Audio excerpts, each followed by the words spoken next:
You know, let me explain to you. You know, I have a reason why I went to Katanga. You know, when you don't have a solid background. I come from a very poor home. You know, my father is a driver. My mother is a trader. You know, so sometimes when you choose a hall like Queens or Unity or Independence Hall, they are, you know, big people's children and that kind of the elite. The elites, the elites in the family. So they talk about, I'm going to London next week, you know, that kind of thing. They're driving big podcasts. That's right. And this thing really bothers us. So we call ourselves Alogo to good. Okay. Well, that if I may ask, for the benefit of those who don't, what that has to do with the Congo crisis, Katanga? Yeah. Okay. Katanga was a province in Congo. Yeah. So it has to do with the struggle there. The struggle there, and those bad ones were isolated, and our hall is also isolated. So they call it Katanga. Is that isolated in what sense? All the royal people are living in the middle of the university, but we are on the outskirts. Yeah, so the name is Katanga. We are not on the campus. It's the same thing. Katanga was a province. Yeah. And the bad ones, not the bad ones, but the strong ones, the outcasts, were settled outside of the camp. So that's why they named it Katanga. It's quite nice to hear this story. Yeah. Viewers, we take this short break. When we come back, we continue with our Katanga story with Dr. Laryea. Yeah. Welcome back, viewers. We're having an interesting discussion with Dr. Laryea in studio in Amsterdam. You were telling us about Katanga.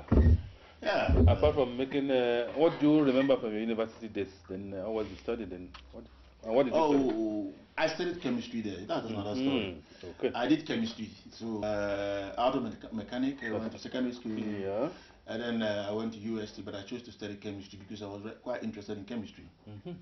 I did to the extent of quantum chemistry. That's a very crazy chemistry. Quantum chemistry. That's a very high level chemistry.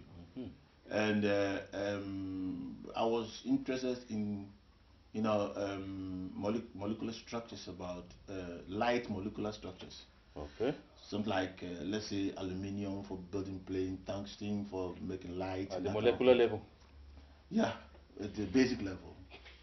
It was quite deep. So I did my bachelor's in chemistry. Okay. And then what happened then?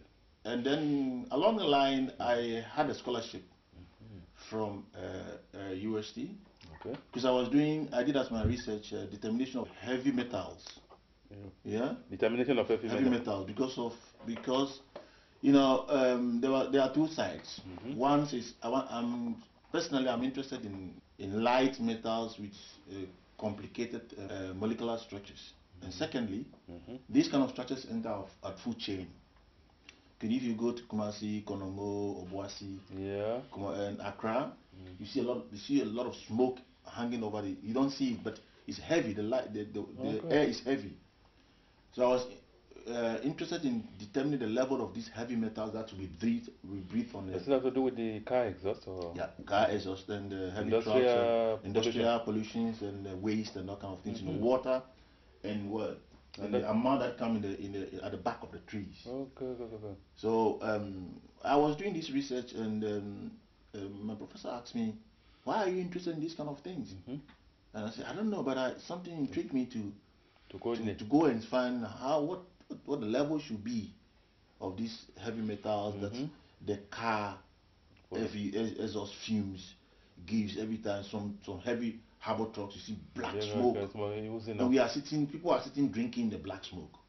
So I wanted to do a research in that kind of thing, and I got a research in it. So when I was doing that research, I did it about a year. At the undergraduate level? Yes. Okay. That is my graduation thesis. Okay. I chose that one. And after? I determined these levels in Konongo, Kumasi, Accra, and I came back to the school to work my data, and my professor told me some people are interested in what you are doing from Switzerland. Really? And I say, and so they want you to come and continue in Switzerland when you finish. Just like that? Just like that. And he's got a good contact. So I said, oh, well, Switzerland. but I've not finished the school. He said, I know you finish. In 2 weeks' time, you will finish. So then you go. I said, oh, okay, we'll see what happens. So I went back to the field to collect my data. When I came back, I didn't come because I didn't want to go. To Switzerland? No. I wasn't having any interest in going traveling at that moment. Really? Yeah, Okay. because I was functioning as teaching assistant. I was supporting giving lectures okay. to go and give lectures. Okay. And that was more interesting to you than going to. I didn't know. I wasn't prepared to travel. Okay. I wanted to finish the school and then see what I would do. And so you finished your thesis. You submitted your. I submitted it. And you graduated. Yes. And these people, in fact, they came again. So they wanted me. I don't know. Not this time from Holland. Okay. From Heerlen. Okay. In southern of Holland. So I told my boss, okay, let's go and find what it is. So even that delayed a lot. I didn't come. The moment I wanted to come, my younger brother had problems, some kind of psychotic problems. So okay. I delayed you. No, I said I'm not going. I have to find out what is going with him before. So I stayed in Ghana for a long time. So I came late to Holland. They were waiting for me. So I continued. And the scholarship was still waiting for you. It was waiting for me. So you came to Holland on a scholarship. Yes. What year was that? 91. 91. Yeah. Yeah, I was going to ask you. You choose to come to Holland, but now the explanation is clear. Yeah. Because most people prefer to go to England or that kind of thing. Yeah. I asked my professor, oh, what language do they speak in Holland? He said Dutch. I said, do they speak English? I said, yes, they speak English. So you came in 1991. What was your impression coming from? Oh, you know what? It's a very funny story. Let me tell you a very funny story. I haven't been to Europe before that time. I came through Germany. Okay. This is a very funny story. And you know, I haven't traveled before. So on the airline, I was friendly to everybody. You know, a Ghanaian. Hospitality. Yeah, I was talking to everybody. So there was a lady nice sitting to me who lives in Germany, and I was talking the whole way with the woman on the way. There was when I got out of the plane, I told the woman I'll follow her because she know the way to get out of the place and blah blah blah. But when I came there, I was delayed because I was even talking to the customs immigration like I'm talking to anybody in Ghana. But you know, I think they suspected me that I had something on me, so they really did me a thorough search. So I was late. Because for them it was not normal. It's not normal for you to be so happy while there's no case of being happy. So they picked me out. Do you remember why you were so happy? Me, I don't mind. I was just talking to the person. I'm just a normal Ghanaian person, you know.